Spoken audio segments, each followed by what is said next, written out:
इस सवाल में कहा गया है यदि एक ये आव्यूह ए बराबर दिया गया है तथा दूसरा आव्यूह बी बराबर दिया गया है तो सिद्ध करो ए बी बराबर 2b। तो इसको सिद्ध करने के लिए सबसे पहले हम लेफ्ट हैंड साइड को सॉल्व करते हैं और देखते हैं left hand side right hand side के बराबर आती है या नहीं। तो हम ए बी सबसे पहले निकालेंगे। ए बी निकालने के लिए हम ए और बी की यहाँ से वैल्यू रख लेंगे।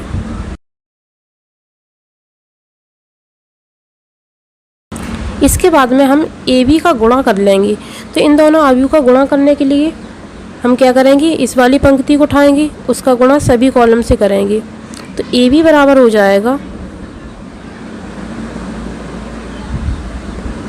2 का गुणा x1 से करेंगे तो हो जाएगा 2 इंटू x1 प्लस 0 का गुणा x2 से करेंगे हो जाएगा 0 इंटू x2 प्लस 0 का गुणा x3 से करेंगे हो जाएगा 0 इंटू x3। अब इसी प्रकार से इसका गुणा हम इस वाले कॉलम में करेंगे तो 2 into y1 plus 0 into y2 plus 0 into y3। इसी प्रकार से हम इस पंक्ति का गुणा इस कॉलम में करेंगे तो हो जाएगा 2 into z1 plus 0 into z2 plus 0 into z3।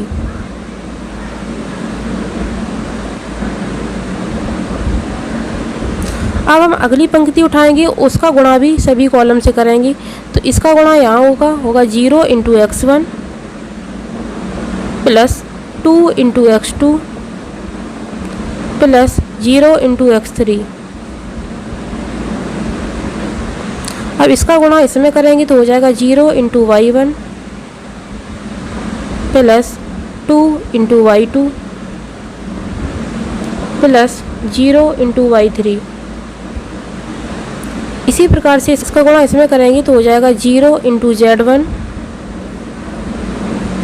Plus 2 into z2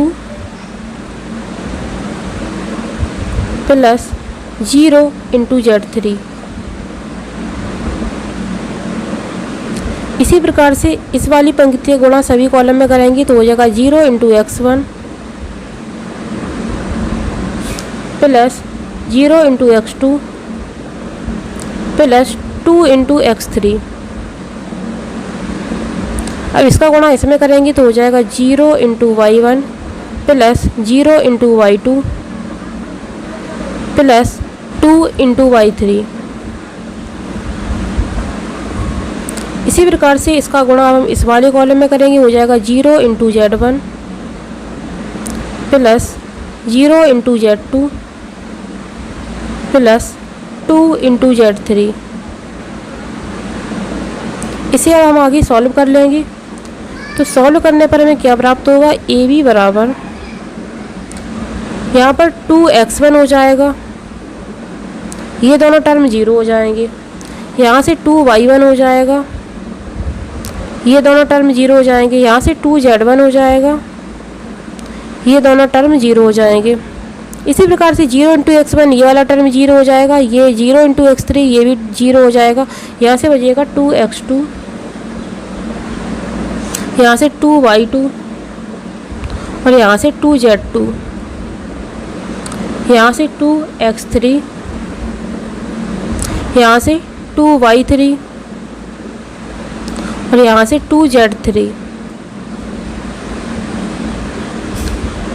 अगर इस प्रकार से हम आगे से सॉल्व करें तो हो जाएगा ए बी बराबर, इन पूरे आव्यूह में से 2 कॉमन ले लेते हैं तो 2 बाहर आ गया, तो अंदर बचा यहाँ पर x1, यहाँ x2, यहाँ x3, यहाँ से भी 2 बाहर चले गए तो यहाँ बचा y1, y2, y3। यहाँ से भी 2 कॉमन आ गए हैं तो यहाँ पर बचेगा z1, z2, z3। क्योंकि जब किसी भी आव्यूह में हम किसी चीज़ का गुणा करते हैं तो भी आव्यूह के सभी अवयवों में करते हैं, और जब हम किसी भी आव्यूह से कुछ कॉमन लेते हैं तो भी पूरे आव्यूह के सभी अवयवों में से उस चीज़ को कॉमन निकाल लेते हैं। तो यहाँ पर हम देख सकते हैं कि ए बी बराबर क्या आ गया, ए बी बराबर ये वाले 2। अब ये जो आया है आव्यूह ये बी के बराबर है, चूँकि b बराबर हमें पहले से ही दिया गया था x1 y1 z1, x2 y2 z2, x3 y3 और z3, तो इसलिए हम क्या लिख सकते हैं, ए बी बराबर 2b, क्योंकि ये b के मान हमें जो दिया गया है सवाल में वो आ गया है, तो इसकी जगह पर हम b रख देंगे। तो इस प्रकार से हमने प्रूव कर दिया है कि ए बी की जो वैल्यू निकल कर आई है वो 2b के बराबर है, और यही हमसे पूछा गया था कि ए बी बराबर 2b प्रूव करो यदि a बराबर इतना और b बराबर इतना है। यदि आप लोग मैट्रिक्स की थ्योरी पढ़ना चाहते हैं तो नीचे आपको डिस्क्रिप्शन में लिंक मिल जाएगी, वहाँ से आप आव्यूह की कंप्लीट थ्योरी डिटेल के साथ पढ़ सकते हैं।